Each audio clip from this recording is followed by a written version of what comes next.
Pagkatapos kong basahin ito ay may biglang pumasok sa isip ko. Alam nyo na hardcore fan ako ng pagtatabi ng pera o pag-iipon. Pero isipin nyo, maigsi lang ang buhay. Mahirap naman yung nagtatrabaho ka na nagtatrabaho pero di mo na-enjoy yung perang pinaghirapan mo, di ba?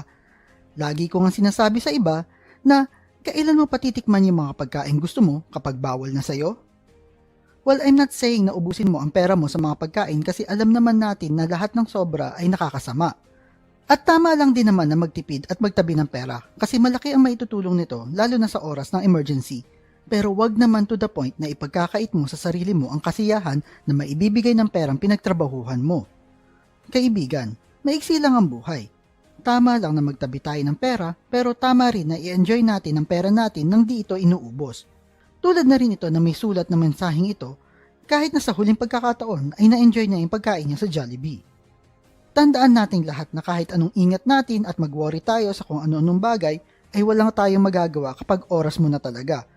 Kaya maliban sa pagtatrabaho ay subukan mo ring enjoy ang mga bagay na pwede mong gawin habang may oras ka pa, hindi yung gagawin mo yung mga bagay na gusto mo kapag wala ka ng oras.